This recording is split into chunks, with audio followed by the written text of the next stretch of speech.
Truth.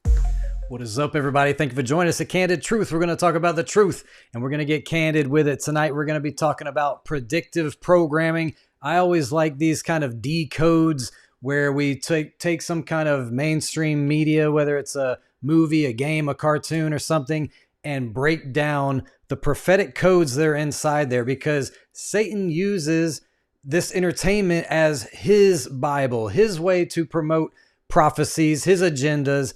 And there's a famous quote, I don't know exactly who it's by, some Freemason, it might be Albert Pike, it goes along the lines of, symbols are to hide things from those who do not have eyes to see and to reveal it to those who do. So basically, a lot of entertainment has these occult symbols in there, Masonic symbols, things that to the average person who's never went down the rabbit hole, never had an awakening of what's going on in these secret societies that rule the world, we just think, oh, these are trendy little icons or whatever, an all-seeing eye, pyramids, pentagrams, all that stuff. But in reality, these things are signaling people who know what's up, people who are aware of these symbols. And God has revealed to me and many other people these things and have woke us up from the slumber that we were in, and have given us a gift of discernment to be able to see through these this propaganda and what it's promoting. So I don't know if anybody remembers this movie called Contact. It came out in 1997, and it's about a driven SETI. So SETI means Search for Extraterrestrial Intelligence.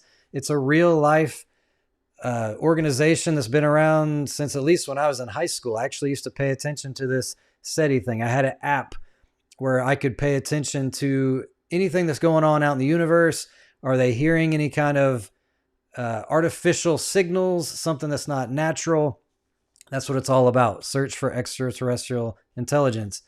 A driven SETI scientist who dedicates her life to finding extraterrestrial intelligence and finally detects a complex signal from space containing blueprints for a machine, leading to global debate, political conflict, and an incredible journey through wormholes where she encounters alien life, exploring themes of science versus faith, belief, and humanity's place in the cosmos, based on Carl Sagan's novel. So Carl Sagan was basically the 70s version of Neil deGrasse Tyson. Okay, that's who he was.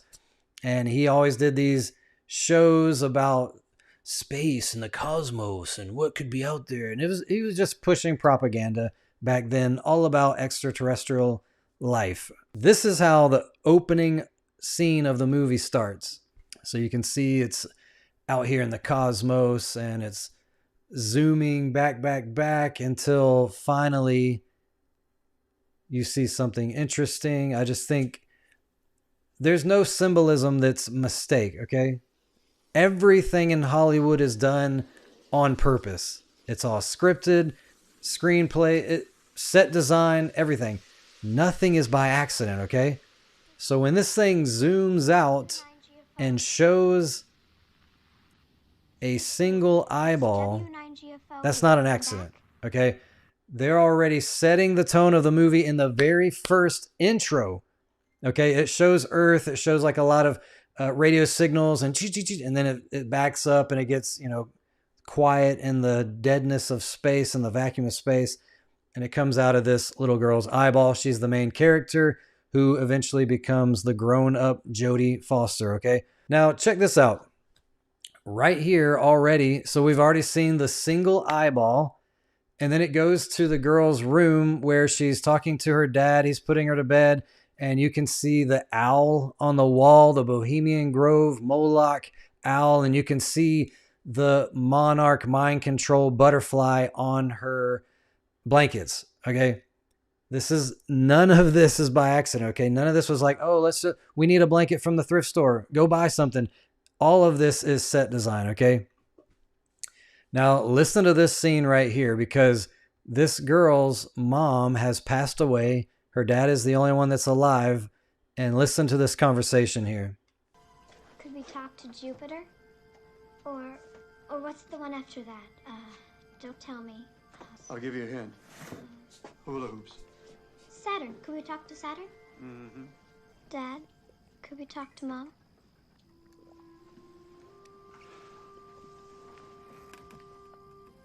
I don't think even the biggest radio could reach that far. So we already see that it's setting up, you know, it's got all this Illuminati symbolism straight from the beginning, the single eye, the owl on her wall, the butterfly comforter, and now it's setting the stage for spiritualism. Okay, she's asking her dad, "You think that I could listen?" Because she plays around with a CB radio, and she's, you know, talking to people. She's trying to see how far can she talk to people, and she's got a little map you'll see in the next scene here, and she's showing how far she can talk to people. And she asks her dad, "Do you think we could talk to Mom?" And he says, "I don't think there's a CB or like a satellite strong enough." Okay, so her name is Dr. Eleanor Ann, and she goes by Ellie Arroway. Okay, these names aren't picked out of a hat. Ages of people, their names, their character, everything is strategic. It all has purpose and meaning. If you're one of these people that think, "Come on, man, you're thinking way too deep about it," that is a slap in the face to the writer and the director to tell them, like, it's just mindless entertainment. It's not that deep. Everything is purposeful. Now, what does the name Eleanor mean? Eleanor is a classic feminine name of French Greek origin, meaning shining light, bright one, or sun ray.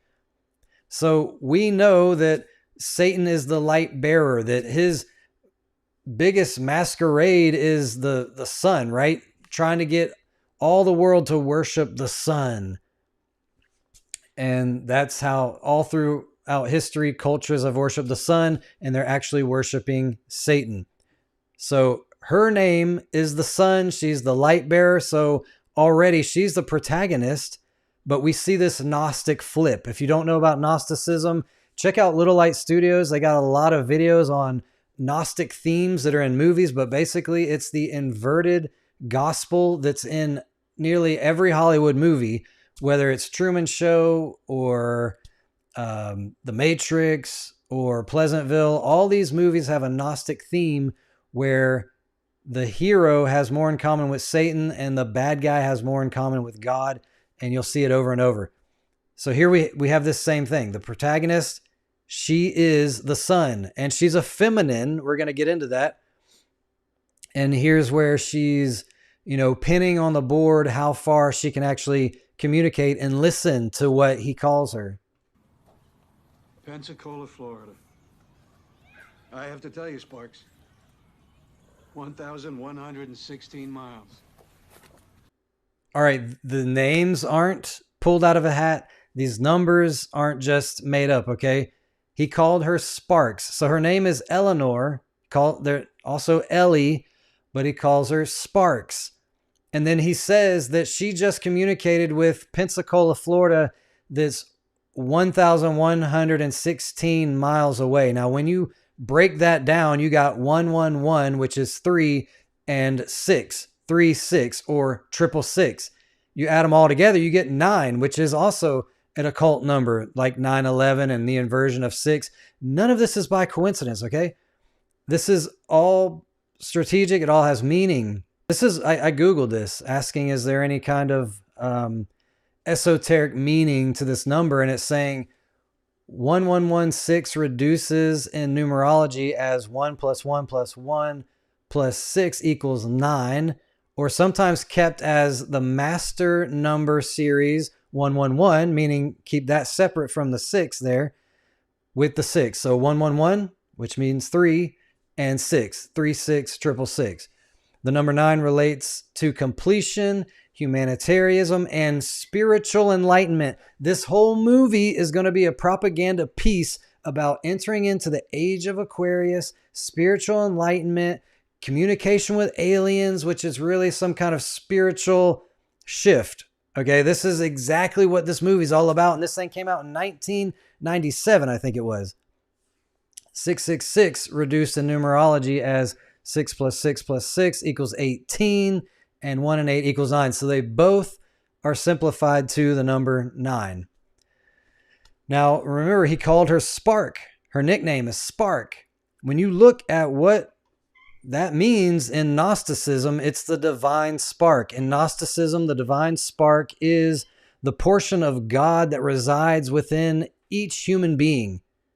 All right, this isn't saying, oh, if you accept Christ, he lives within you. This is saying we innately have God in us, that we can reach Christ consciousness and all this stuff. The purpose of life is to enable the divine spark to be released from its captivity in matter. Gnostics believe that this physical body, this physical realm is actually a prison, and we need to evolve into the spiritual realm.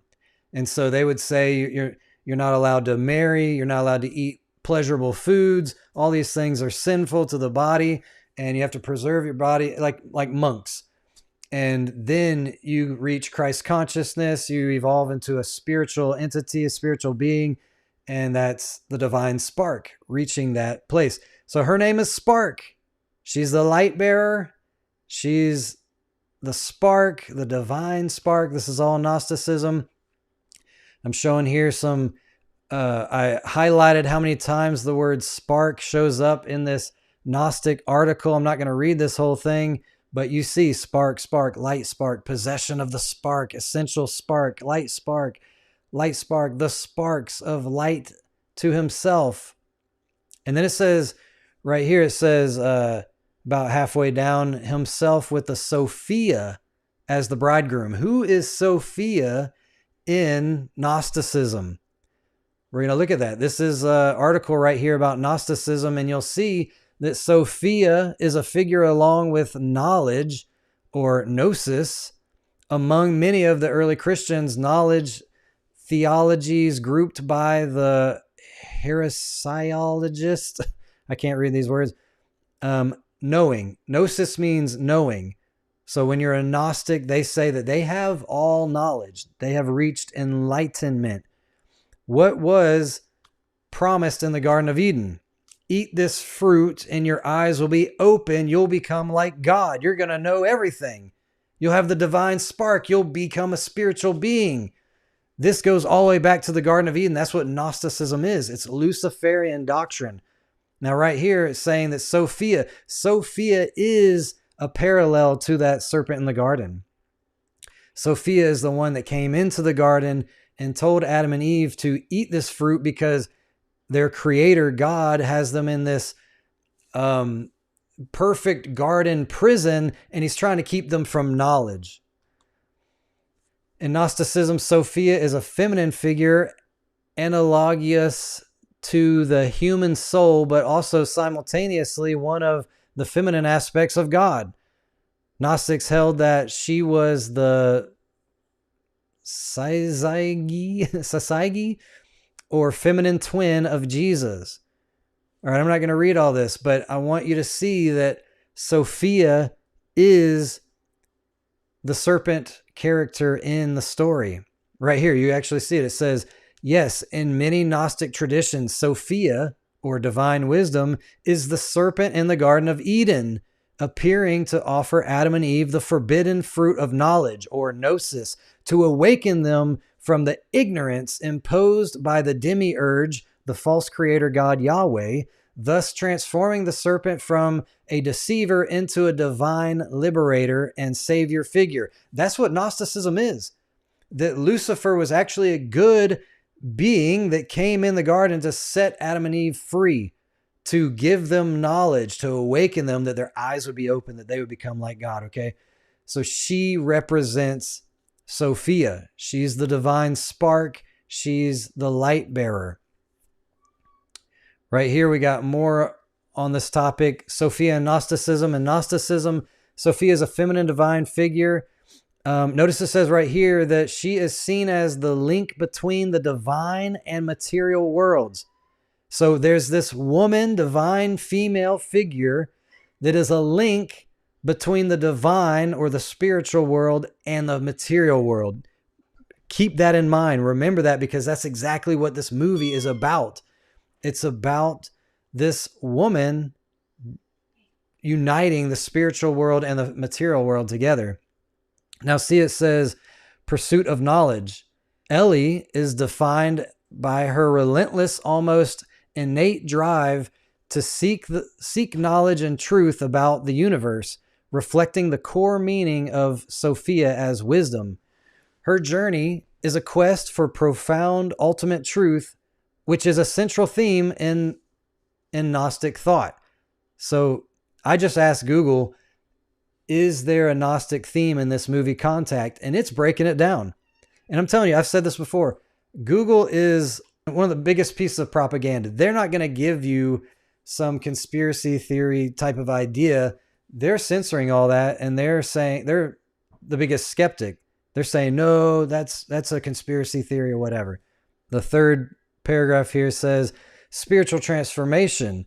Ellie undergoes a profound, ineffable experience that transcends the physical world, bringing her an inner truth that she cannot physically prove to others.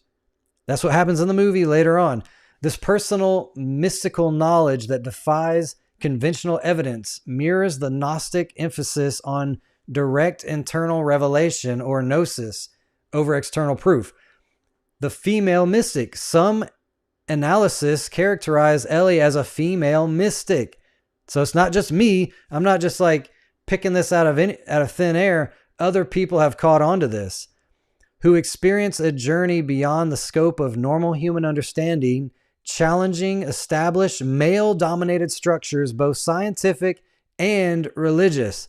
This aligns with Sophia's unique and often marginalized role in some patriarchal interpretations of divinity. Okay, so if you believe in the creator God of the Bible, you are some patriarchal interpretation of divinity. You don't believe that there could be a female God.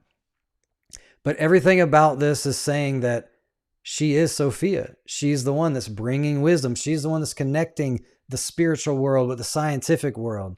This is crazy. All right, listen to this clip. I know it's hard to understand this now, but we aren't always meant to know the reasons why things happen the way they do. Sometimes we just have to accept it as God's will.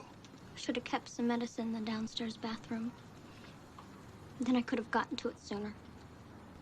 So this is where, as a little girl, she has lost her faith because her dad died. So her mom died, I think, at her birth, and now she's 9 years old. Her dad has died, and this Catholic priest is saying, you know, some things we just don't understand, when, you know, and she's thinking rationally, if I would have had the medicine closer, he'd be alive right now.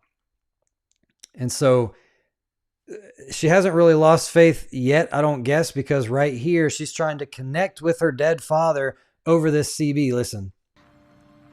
Dad, this is Ellie. Come back. This is Eleanor Arroway, transmitting on 14.2 megahertz.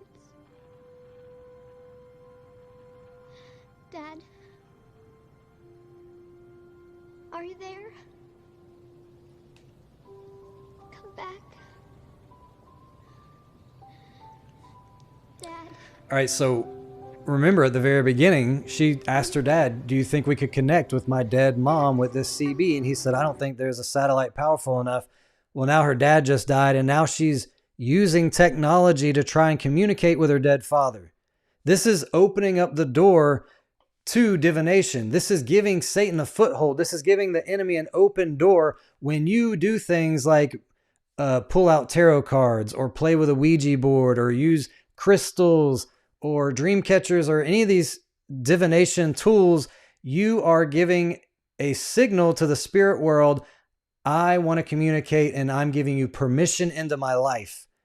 And these are things that we do unaware. Sometimes we don't even know that we've given Satan this open door, but now she's done it. As a 9-year-old kid, she's talking into the the technology, the communication, and saying, Dad, can you hear me? She's trying to communicate with her dead father. Now we know, according to the Bible, that the dead are dead. The dead know nothing. They praise not the Lord. They return not to their house. To communicate with the dead is necromancy, and it's forbidden by God because it's literally communication with demons. That's all it is. So she grows up to work at SETI, and she's always, watching the monitors and listening with headphones.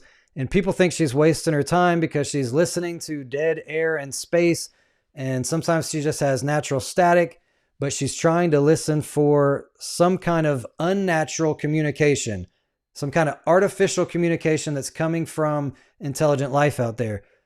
Now, right here in the movie is where she actually hears something and she's going nuts. Like, what was the number on the screen and all that stuff? And the number on the screen is 1221.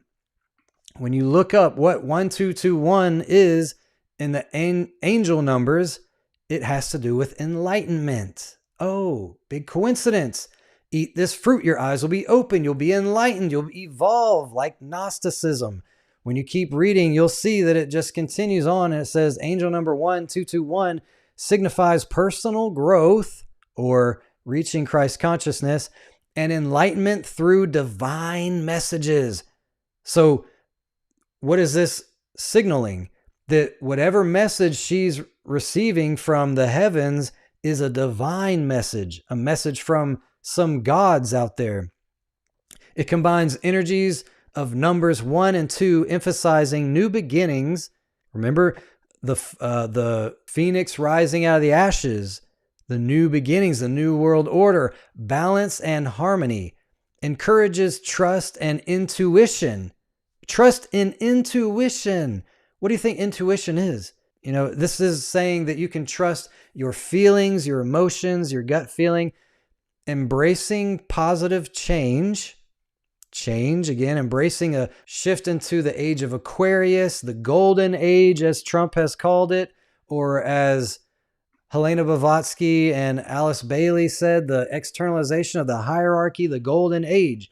That's what we're being told over and over, that we are entering into this shift in our spiritual realm and cultivating balance in love, career, and personal growth. Have you been noticing the number 122 appearing in your life? All right, I'm not going to read all that, but it's saying it's a divine message from the spiritual realm, and it can carry a unique message. The master number 22, furthermore, this is on a website, okay? This is on this angel number website. Furthermore, the sum of the digits in 1221, or 1 plus 2 plus 2 plus 1 equals 6. The magic number 6 that always appears reduces to the number 6, which is closely linked to the master number 22, the master builder. Think grand architect from the Freemasons, right? The master builder number. This powerful vibration resonates with vision, particularly or practically, and a strong sense of service to humanity.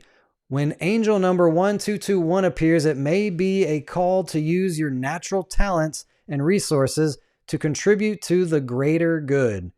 If you haven't kept up with the things that Pope Francis was always talking about, this encyclical that he has about getting rid of climate change and enforcing Sunday and all this stuff and making everyone, all religions come together in this big ecumenical movement, it was always called the greater good. He was talking about the greater good all the time.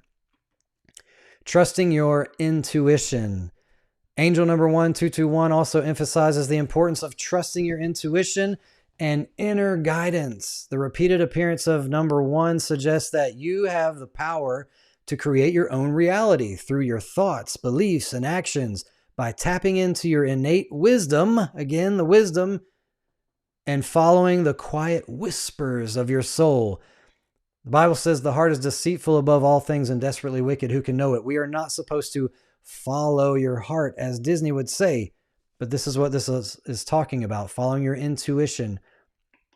It goes on to say embracing new beginnings or a shift into the age of Aquarius or the new world order.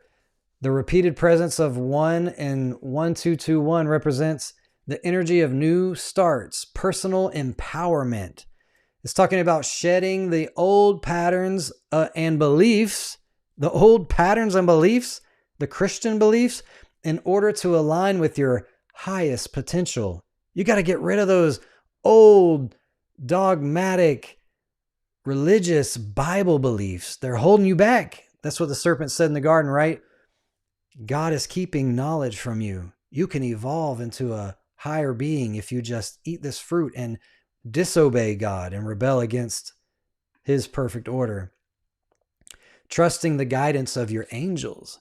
When you see 1221, it's a clear sign that your guardian angel and spiritual guides are surrounding you. And it says you are not alone in your journey. And notice the last line says, embracing the power of positive change. Again, about change.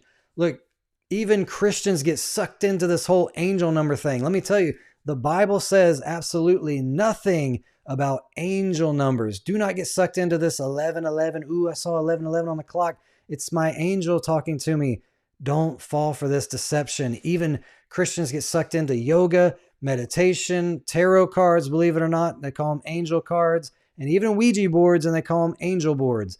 Do not fall for this. If you have started dabbling in this, please look into this. It's a satanic deception.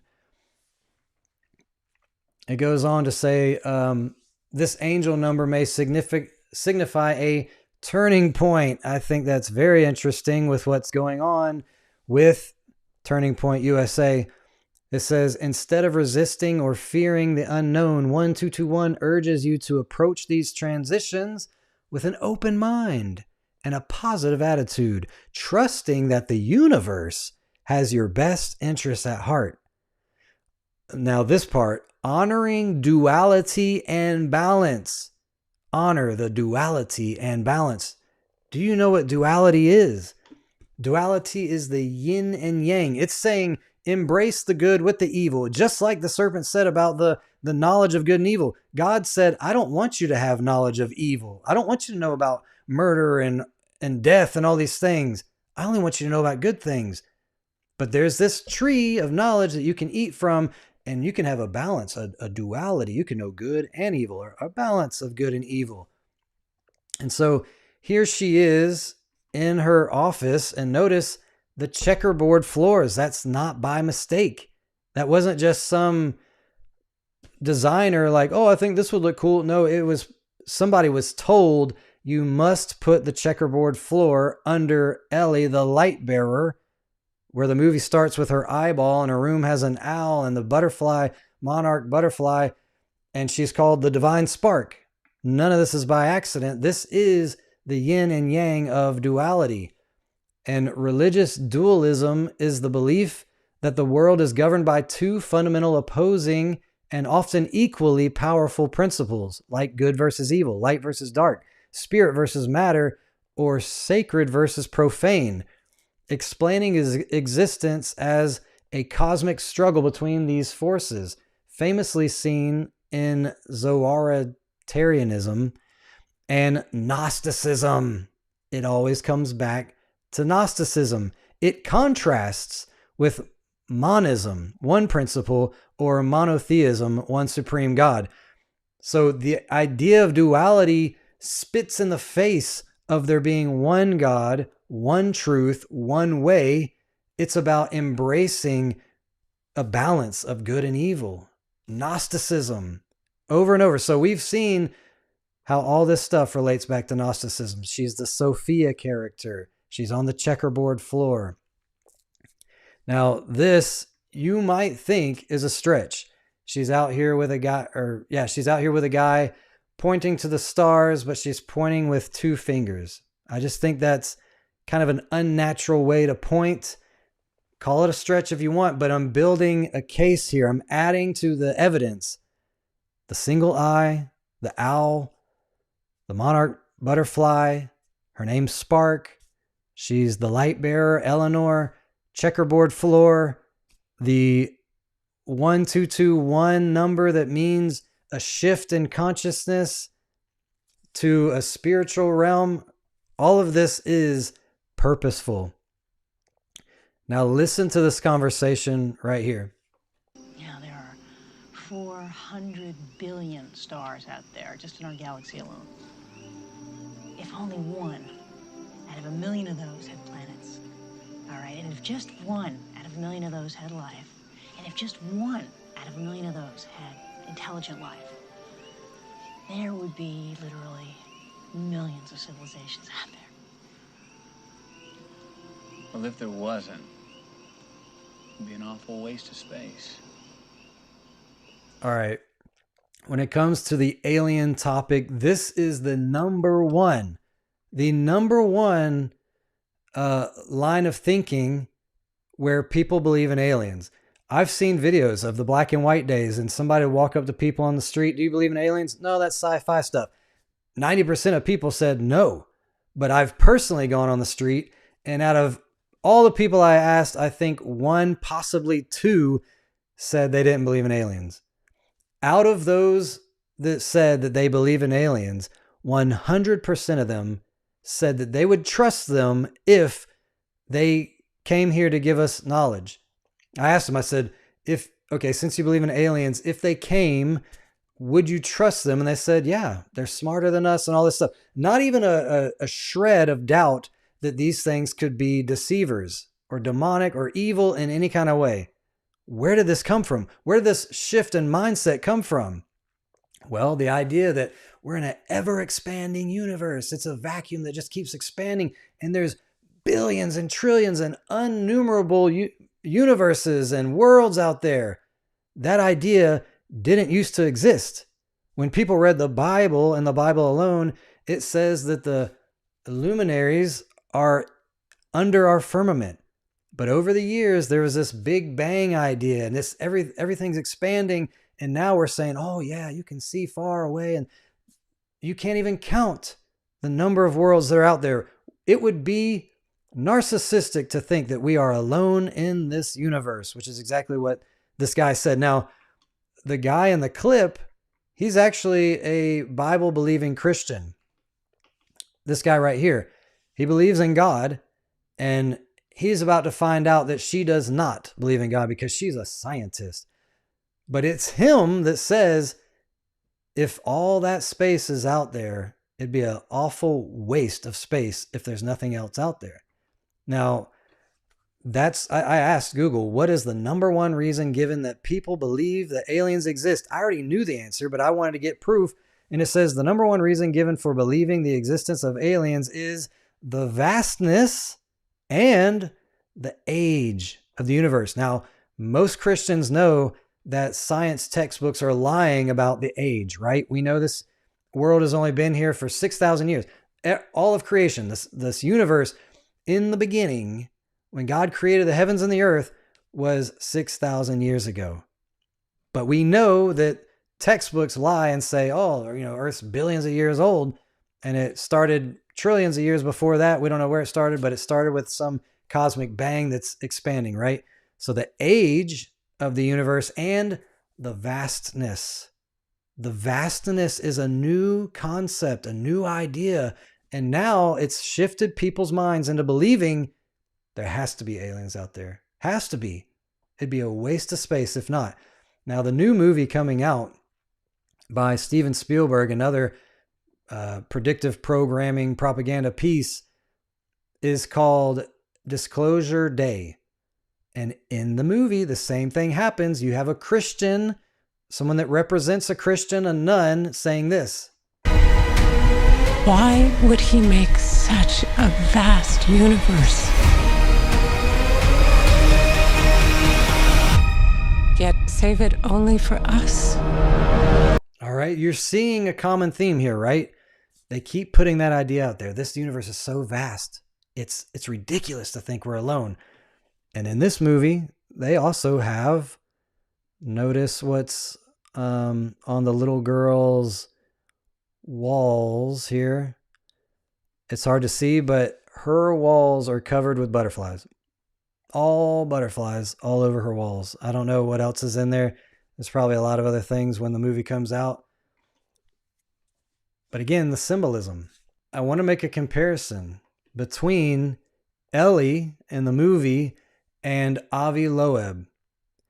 So Dr. Ellie Arroway, that's the character in the movie, is a brilliant, determined protagonist of Carl Sagan's novel and the 1997 film Contact, a radio astronomer who leads the SETI, Search for Extraterrestrial Intelligence program, and becomes the first human to make contact with extraterrestrial life after detecting a complex alien message from the star Vega. Played by Jodie Foster in the film, she's known for her relentless pursuit of truth, challenging scientific and societal barriers to bridge the gap between scientific, faith, and humanity's place in the cosmos. Okay, so think about all those things. She works with SETI. She detected some kind of message, and she's on a relentless pursuit of truth, challenging scientific and societal barriers to bridge the gap between science, faith, and humanity. That's exactly what Avi Loeb. If you have not seen him, go back and watch some of our videos. I've done 2 videos at least on Avi Loeb. Look up the 3-Eye Atlas videos. You'll see this guy.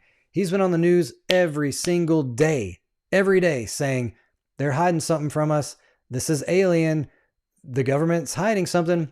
So look what it says. Avi Loeb is a prominent Israeli-American theoretical physicist, astrophysicist, and cosmologist at Harvard University, known for his groundbreaking research, leadership roles like heading Harvard Astronomy Department's link.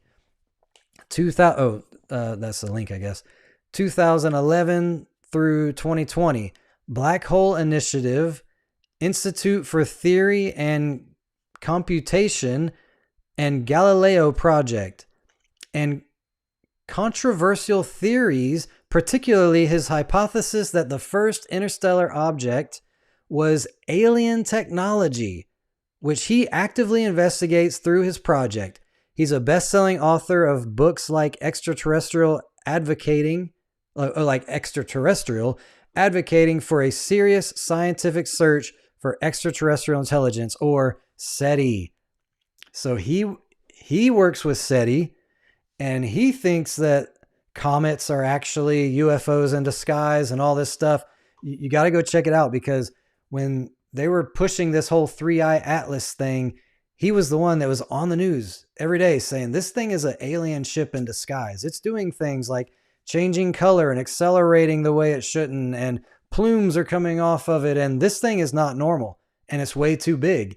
There's not enough space dust to make a comet the size of Manhattan. That's what he was saying. So this is predictive programming. This movie is predictive programming about Avi Loeb. Now, this is the playbook that the elite are using. Ellie Arroway, Jodie Foster, hears an alien signal from Vega. This is what the movie says. She tries to alert authorities. NASA, NSA, and the government dismiss it as a hoax, natural phenomenon, or a comet, which is exactly what's happening right now. When Avi Loeb says that this is alien, then next thing you know, NASA comes on and says, oh, this is normal. Then he comes back on and says, no, it's not. And they say, yes, it is. So this is back and forth thing. Then media-controlled leaks start trickling out. Remember, anything on the controlled mainstream propaganda source is not a true whistleblower. It's not a true leak. This is what they want you to believe. If it's on mainstream media television, this is what the elite want you to follow and believe. So don't fall for the quote-unquote leaks. Public pressure forces the government to build the alien machine. In the movie, we're going to go into that. And the public feels like they won, but the whole thing was allowed by design. A slow roll revelation orchestrated from above. So in the movie, they decode a message that has to do with building a machine where you can actually communicate with the aliens. All right, we're going to get into it. But this is crazy. What is this? Is this a personal vendetta now? It's not just Drumlin. There's been enormous pressure from other scientists as well. These are government-owned telescopes. They can lease them to whomever they want. And they don't want the high priestess of the desert using them anymore. Staring at static on TV for hours at a time, listening to washing machines? Did you really think these stories wouldn't get around? I was looking for patterns in the chaos. Come on. It doesn't matter anymore. We're a joke to them. They want us out. We've got 3 months until the paperwork goes through. We lost. It's over. If I have to go it alone, I'll go it alone. I've done it before. So they're defunding her because they're saying you're the laughing stock of the science world. We're not going to keep giving you money just to sit there and listen to dead air all day long. And she's like, if I got to do this alone, I'm going to. So she's resilient, just like Avi Loeb. I asked, does Avi Loeb say that NASA is hiding the truth of extraterrestrial life? And it says yes. Harvard astrophysicist Avi Loeb has strongly implied and even accused NASA of withholding potentially crucial images of the interstellar object 3I Atlas that could support his theory that it's an alien probe, citing a scientific high-resolution Mars Reconnaissance Orbiter, MRO, image from October 2025 that hasn't been released, attributing the delay to bureaucratic excuses like a government shutdown while suggesting NASA knows more. He literally said that. During this 3I Atlas thing, the government shut down, and he was saying, look, they shut down because NASA's a government agency and they don't want to show you the pictures that this thing is an alien ship. And so I asked, do people think Avi Loeb, the scientific community, do they think he's a nut, basically? Avi Loeb, a highly credentialed theoretical astrophysicist and former chair of the astronomy department at Harvard University, holds a controversial position within the scientific community. While his peers acknowledge his past significant contributions to mainstream cosmology, his recent high-profile claims about finding alien technology are largely rejected and have led many to view him as a sensationalist. The consensus among most scientists is that Loeb's claims lack significant evidence, and his approach is seen as a departure from the scientific method. That's exactly what we just saw in the movie. Like, the scientific community thinks you're a waste of time. There's not even any kind of scientific method behind what you're doing. We're just pumping money into this thing. And today, that's what we have happening with Avi Loeb. My guest tonight is author and theologian Palmer Joss. He's become a spiritual counselor of sorts and a recent fixture at the White House. God's diplomat, according to the New York Times. His latest book, Losing Faith, is currently #1 on that publication's bestseller list. Thanks for being with us, Palmer. You have had quite a ride this last couple of years. Yeah, I sure have, Larry. Are you anti-technology? Are you anti-science? No, not at all. The question that I'm asking is this. Are we happier as a human race? Is the world fundamentally a better place because of science and technology? We shop at home, we surf the web, but at the same time, we feel emptier, lonelier, and more cut off from each other than at any other time in human history. We're becoming a synthesized society in which the current People are looking for the meaning. Well, what is the meaning? We have mindless jobs. We take frantic vacations. Deficit finance trips to the mall to buy more things that we think are going to fill these holes in our lives. I mean, is it any wonder that we lost our sense of direction?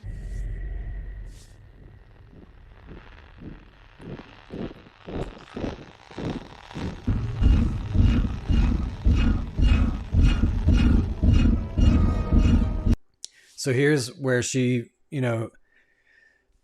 she's been defunded, but she's still out here listening, and finally a signal comes through. But the reason I showed what was happening on the television is because her new friend, who's a Christian, Bible-believing, believes in God, he's on national television saying, yes, I believe in God, and no, I don't think that, science is bad, but really, has it done anything good for our spiritual life? All right, this is going to tie in because this movie is one of the biggest propaganda pieces I've ever seen, where it's really it's leading you into thinking that she's on a good journey. Like, by the end of the movie, I don't want to spoil it, but by the end of the movie, she actually starts to believe that there's something out there. There's something beyond this physical realm. And so as a viewer, you're like, yay, she believes in God now. But it is a false gospel. You're going to find out. So the signal that she's hearing, they said it comes from Vega. So I asked, what is the esoteric significance to the star Vega? Esoterically, Vega signifies divine harmony. Remember, we heard about harmony and balance with good and evil, right? Spiritual awakening, or the age of Aquarius, the golden age, the externalization of the hierarchy, and creative expression, often linked to the celestial lyra for inspiration, intuitive clarity, and emotional healing through its calming blue-white light. It's seen as a gateway to higher consciousness. Vega is seen as a gateway to higher consciousness, connected to ancient myths of forbidden love, spiritual protection, and cosmic alignment, acting as a powerful catalyst for personal transformation and deep inner listening. This is all about Christ consciousness. This is all about entering the age of Aquarius. Vega, that was not by accident. You're going to see it come up again. So here we see that she's actually now the White House is listening to what she's saying. She's telling the government, I heard something. This isn't normal. They're starting to pay attention to her. They're listening for themselves. Okay, it sounds like something. And then President Bill Clinton gets on and he kind of brushes it off like, it's natural. And she's like, what? And so there's this little back and forth thing going on. And finally the people cry out and they're saying, we believe it's something. And so the news finally starts to say, okay, this isn't natural. We don't know what this is, but it's something, okay? That's what's happening in our life today. We got the military saying, we don't know what it is. These crafts that fly around, it's not our technology. It's not their technology. What is it? And then they start saying, we communicate with interdimensional beings, non-human intelligences. All right, they got a message. It was a scrambled picture on a screen, but by the time they put it together, it was this. Those look like engineering schematics, almost like blueprints. It is our belief that the message contains instructions for building something, some kind of machine. That does what, Doctor? Well, we don't know. It might be some type of advanced communication device, or it could be a teaching machine of some kind, or it might turn out to be some kind of a transport. Transport? The fact is, you don't know what it does. Could be a Trojan horse. We build it and outpours the entire Vegan army. There's no reason to believe that their intentions are hostile. Why is it the default position of the egghead set that aliens would always be benign? Why is that, Doctor? We pose no threat to them. I just thought this was interesting. You know, it's pushing the idea that these beings are good. They're our friends. There's no reason that we should believe that they're evil. But they're... Okay, think about this biblically, okay? Beings from the heavens are coming to people on earth, communicating with people on earth, and giving them technology. All right? We know as Christians, I hope everybody here knows that the whole alien thing are demons in disguise. Satan is trying to deceive the entire world by creating a whole mythology about himself as, I'm just a visitor from another world. I'm not a demon. I'm not an angel.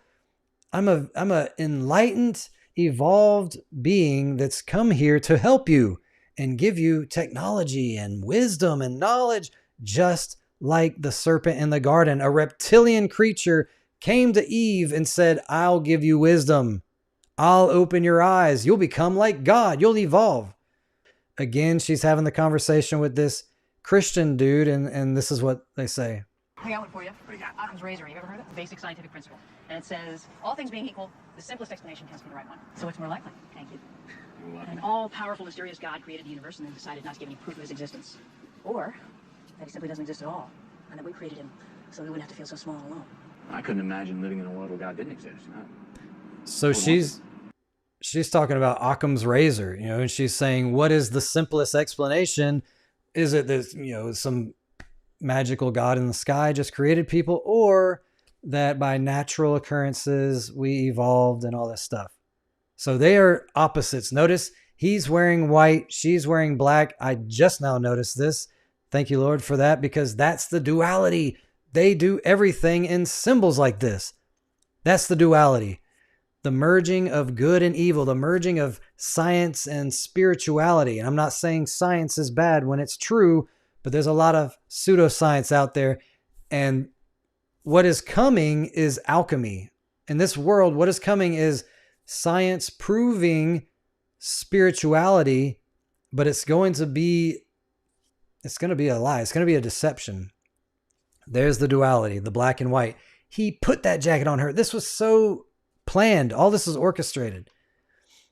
Now, listen to this clip.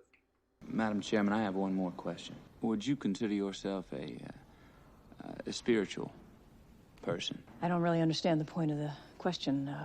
I consider myself a moral person. Do you believe in God, Dr. Arroway?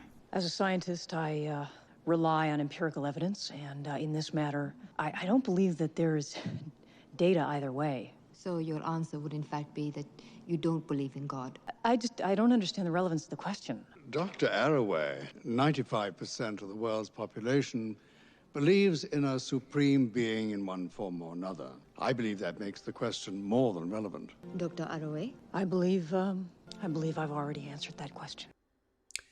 So what happened was they found out what the blueprint is. The blueprint is to build some huge machine. It's like stories tall. It's like a big gyroscope, and it is a CERN machine. It's a spiritual gateway. It's a Stargate, if you will.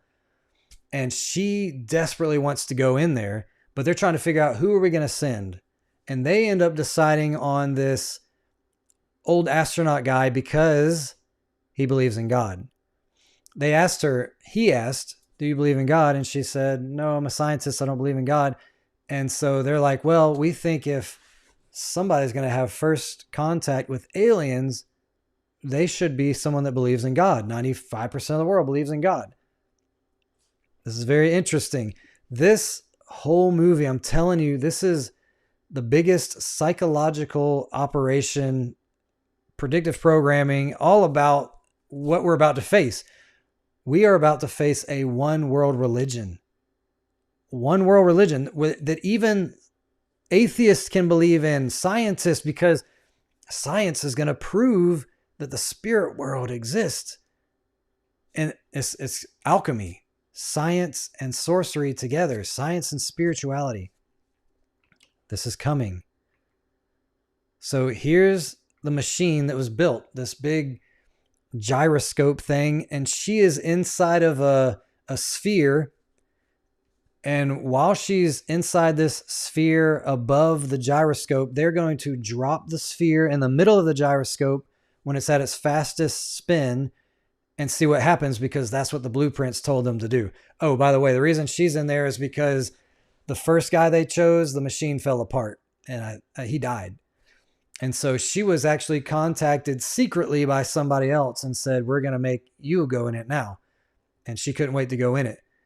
So she's in this Stargate.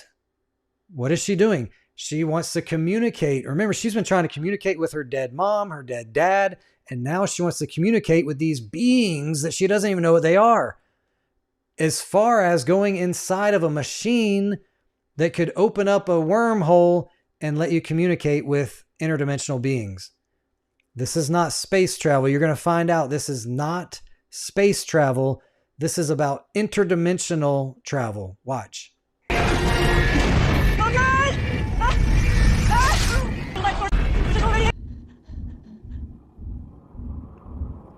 It's a star. I must have gone through a wormhole. It's Vega.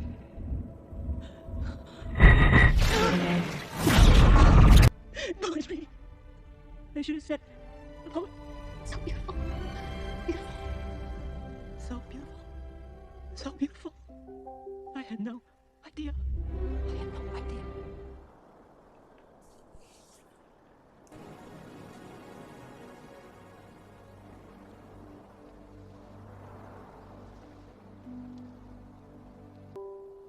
Hi, Sparks. Dad? I missed you. Somebody, Linda for Christ, just said that movie is in my home and it's going to be removed from my home. It should be. Look, I used to love sci-fi. I still do, but it's like you can't watch anything. This movie was all about communication with the dead, communicating with demons by using technology, interdimensional portals. So she was in the machine. She did not go to space. A wormhole opened up. She saw Vega, which we just read about Vega, right? Vega was all about this star that's about enlightenment. Vega is Lucifer. And she sees Vega and she goes, oh, it's so beautiful. I have no words. I have no words. It's so beautiful. And she's getting her emotions wrapped up. Satan is a master at manipulating emotions. Do you know that? Satan can use music to manipulate your emotions and make you get goosebumps and feel in love. You could take a Hillsong song and replace all the words with praises to Satan, and you would still feel euphoric and the goosebumps and the emotions because it's the music that's emotional. Satan loves to use emotional manipulation. That's why he has all these false flags where children are shot in schools and things like that. It's all emotional manipulation. That's why this movie is communicating with her dad. It's to trap you, to pull on your heartstrings, to make you fall for the story, the propaganda that's wrapped up in this movie. What is wrapped up in this movie is she entered into a Stargate. She traveled interdimensionally, not through space, and she saw her dead dad, who's actually an alien manifesting as her dad. Or they don't know. They never really explain, is it alien? It's alien in the sense that it's not of this world. Now, she finds out that she didn't go anywhere. When they watched the video, she fell right through. Got video on Ellie, 5x5. How long was I gone? Ellie, the IPV dropped straight through the machine. You didn't go anywhere. They're telling her, we didn't see you go anywhere. And she's like, no, I was gone for like 8 hours. 18, something like that. She was gone for hours and hours and hours. But when they show her the video, the ball goes straight through and splashes in the water. Now, this is manipulation of space and time and all this stuff. It's interdimensional. It's not space travel. Now, she's going to court. They're having a court hearing over this thing because they're trying to figure out is she just lying about all this? Because they don't, it's her word against theirs. And this is a scientific community and they're funding money for this thing. And she's saying something is real. I need your money. I need the funding. And this is real. And they're saying they start to use her own logic against her. The scientific logic. Oh, have you ever heard of Occam's razor? Listen to this. Doctor, are you familiar with the scientific precept known as Occam's razor? Yes. It means that all things being equal, the simplest explanation tends to be the right one. Exactly. You tell me, what is more likely here? That a message from aliens results in a magical machine that whisks you away to the center of the galaxy to go windsurfing with dear old dad, and then a split second later returns you home without a single shred of proof? Or that your experience is the result of being the unwitting star in the farewell performance of one S.R. Haddon, a man with the means, the motive, and the opportunity to play you and indeed the rest of us as pawns in the biggest, the most elaborate, the most expensive hoax of all time. Are you really going to sit there and tell us we should just take this all on faith? So now they're questioning, do you want us to all just take this on faith? They're questioning her and she's saying, I experienced something. I had an experience that I can't prove to you guys. This is like what happens when you become a Christian, right? I gave my heart to God. I know he's real because I've experienced him. I have a testimony. My life has changed, but I can't prove it to anyone else. This is where it's a slippery slope. This is where it gets super tricky because now you've fallen for this emotional story that has to do with necromancy and communication with demons. But now she's believing. Now she's become a believer in something more than just the physical realm. So now as a watcher, you're saying, oh, I'm happy for her. She finally believes. But what does she believe in? What is the movie's message pushing? That you should believe in a God that has to do with interdimensional travel and communication with the dead and falling for the alien deception. Then why don't you simply withdraw your testimony and concede that this journey to the center of the galaxy, in fact, never took place? Because I can't. I can't prove it. I can't even explain it. But everything that I know as a human being, everything that I am tells me that it was real. I was given something wonderful, something that changed me forever. A vision that tells us undeniably how tiny and insignificant and how rare and precious we all are. A vision that tells us that we belong to something that is greater than ourselves, that we are not, that none of us are alone. Josh, what do you believe? What do you believe? As a person of faith, I'm bound by a different covenant than Dr. Arroway. But our goal is one and the same. The pursuit of truth. I, for one, believer. So that's the end of the movie. The end of the movie is the spiritual person who believes in God uniting with the scientific person who didn't believe in God, but now she does because science proved something spiritual, but it was a deceptive spirituality. It was about Vega, interdimensional beings, communication with the dead. And this is where you have the duality. See, none of this was by accident. Her name being the light bearer, the checkerboard floor, the all-seeing eye, the owl, the butterflies, the name divine spark, which is the Gnosticism. All of this was perfectly, precisely done to predict what we are living in right now. This was a predictive programming piece. So in reality right now, we see Avi Loeb doing the same thing, claims that alien spacecraft or tech has already arrived.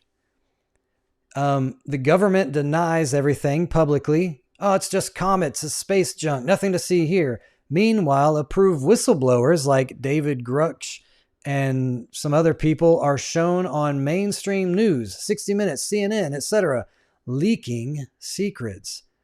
The public is baited into demanding the truth. See, we are being tricked into thinking, wait, I saw the leak. I know you're hiding something. We demand to know the truth.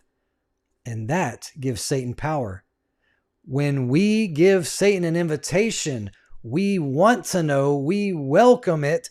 Tell us the truth. We want to see the aliens. We want to know.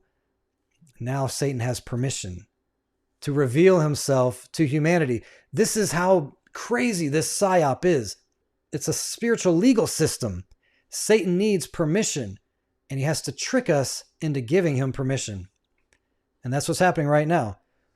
The quote-unquote truth is actually the deception.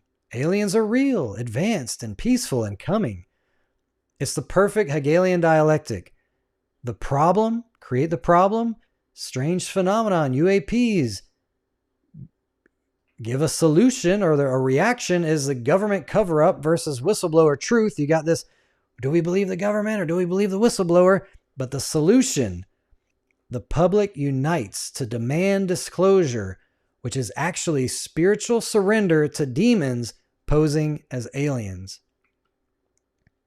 So here's a comparison of Ellie in the movie and Avi Loeb. They're both rogue scientists, archetype, who delivers revelation outside of official channels. Alien as her father, familiar spirits in disguise, false comfort, emotional manipulation. Transmission from Vega. Vega equals the fallen star symbolism, possibly a reference to Lucifer, the light bearer. Government denial versus secret machine construction. Two-faced system. Suppression publicly, revelation privately. One world cooperation. Predictive programming for New World Order through ET unification. This is exactly what Reagan said. How quickly our differences would go away and we could all unite and unify if we were threatened by some outside alien threat. Faith in science versus faith in God. Spiritual hijacking, science is now your church. Alchemy, science, and spiritualism put together. I'm going to show you that this is already happening. I did a video on this kid who saw Jesus. He had a surgery. He was on ketamine. Nobody said that in the beginning. They're just like, this kid saw Jesus and he's crying and it has to be Jesus. But we found out that I already knew when I watched it, he's out of his mind. He's like, hi, Jesus. I want Dave's hot chicken, and he's saying all this stuff. My name's not, he didn't even know his name. He didn't know his name. He's talking about wanting chicken. And just because he saw Jesus and his dead dad, people got emotional and they fell for it. And they said, this has to be real. And you're actually evil for questioning it.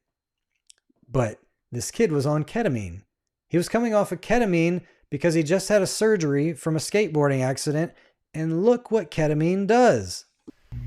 Ketamine seems to induce these mystical experiences. Sometimes it might be feeling connected with universe with God, angels, and it can be quite otherworldly during the ketamine infusion experience. And what's really powerful about that is sometimes when we connect with a higher part of us, something beyond what it means to be just a normal human being, but kind of tapping into that metaphysical, other dimensional world, whether it's true or not, it can be quite profound during the ketamine infusion journey. Yeah, so he's right there on it, talking about being in this other realm and stuff. Now, this was a long video. I'm not going to play the whole thing, but the very beginning, she gets into ketamine and talking to the dead and stuff. This whole video is called Dead Relatives Seen While on Ketamine. Is there a link between psychedelics? That's what the name of the video is. They tell me I felt myself floating, and then they look really confused. And then I ask them, I'm like, well, is there something more? And then they tell me, yes, my body, I know my body's in the chair and I'm holding on to the side of the recliner, but I know I'm separate from my body. So I guess it's their consciousness. And I tell them, yes, that's exactly correct. I go, so that was your psychedelic trip. Then they tell me these like otherworldly things. Like I saw relatives that were deceased. Really? I saw ancestors. They saw where they went on vacation maybe the year before with somebody that was no longer with them. What else? They were flying. It's just different stories. So kind of if somebody was making up fairy tales, I guess it's kind of sounds like that. But I know from having to experience we do an experiential treatment as part of our job. Our doctor believes that we need to be in our patient's shoes to understand, to explain to them, to keep that set and setting sacred for them. So I just wanted to show that this is a very, very common thing that happens on ketamine. That you heard it from the doctor. Okay. I wish I had that whole clip. I'm gonna find that whole clip. This lady, well, first it showed a clip from a doctor. He gives ketamine to patients for overcoming depression and all these things, and they say you should come for 6 visits, like once a week or something. And they say people get off their antidepressant medicines, but they float out of their body. They see angels, they see Jesus, they see dead loved ones. Now this lady, she said, I'm a scientist. I don't believe in spiritual things or whatever, but I'm starting to because I give the patient ketamine. I go around into another room and I watch them through a one-way mirror, and I start seeing these flying orbs enter their body. She says, it's not dust. These things are flying around like they're cognitive. And these orbs fly into the person's body. She sees it on infrared. And then she asks them, what happened? What was going on in there? And they said, oh, I saw my dead daughter. This one lady, she said, I can't wait to come back every week or every month or whatever it is, every week, because I get to visit with my dead daughter. And every time she does, this lady is seeing orbs on an infrared camera. And now she believes because science is proving spiritualism. But it's not a true spiritualism because these people aren't really blasting out of their bodies. They're not really going to heaven or seeing dead loved ones. The dead know nothing. The dead praise not the Lord. The dead are dead until Christ returns and they are resurrected from their graves to be judged. This is why it's so important to understand what happens when you die, because any communication with the dead is a demonic deception. And yet right now, this is becoming normalized to take drugs. This is shamanism being pushed into Western society as medicine. Instead of going out to the jungle and having a shaman bang on some drums and drinking some stuff and you puke everywhere, they have people in white lab coats with rubber gloves and they inject it into your veins and the same thing happens. You fly out of your body. You have an ego death. You see your dead loved ones. You get closure on things and you come back a changed person. And now you are a disciple for sharing the demonic deceptions of what you've experienced. It's happening now, guys. It's happening now. I could wrap it up right there, but I wanted to just show a couple little things that I thought were interesting, because this movie where she met her dad was on the beach. And I noticed that this is a common theme with these Gnostic movies. There was a movie called Dark City, and it was a Gnostic movie where he was in a false world like the Matrix, and he broke out of that. And notice there's a woman at the end of this doc. At the end of this movie, when he finally breaks free, there's like a beach scene and a woman. This is a movie called 13th Floor, another Gnostic movie with the same idea, kind of like the Matrix, like you're breaking free. And for some reason, there's this beach scene, just like we saw in Contact. Another movie called The Island, a Gnostic movie where, everybody's wearing white. They were in this perfect world, and they thought the outside world was contaminated until they broke free. And again, the water. Now, the Truman Show was the same thing. He reached the edge of this water and walked out of a door into utter darkness. Just like Dark City, there was a door into utter darkness. And in the 13th Floor, there was a door that goes into this, whatever, that looks like dark space. There's always this ocean and a door out into outer darkness. This is Gnosticism. If you haven't seen it before, check out Little Light Studios. There's a lot of videos on Gnostic themes and movies. I hope you guys are blessed by this. I hope it made sense. I hope I was able to articulate it, because this is predictive programming 100%. We are living in the movie Contact right now, where they are talking about merging the scientific world, the spiritual world, and aliens all together. We're about to find out that aliens aren't really just visitors from another world, but they're actually interdimensional beings. But they exclude the truth that these are fallen angels, demonic deceivers. They exclude that part and sell it as this is science. You can take this ketamine and you can talk to these beings. We found the chemical. We found the alchemical potion that connects you to the divine. This movie was all about it. If you enjoyed this video, please, please, please give it a thumbs up. It really helps the algorithm. I see that there's like 90-something people in here at one point. Please give it a thumbs up. Share this video with your family and friends, because we are living in some crazy times.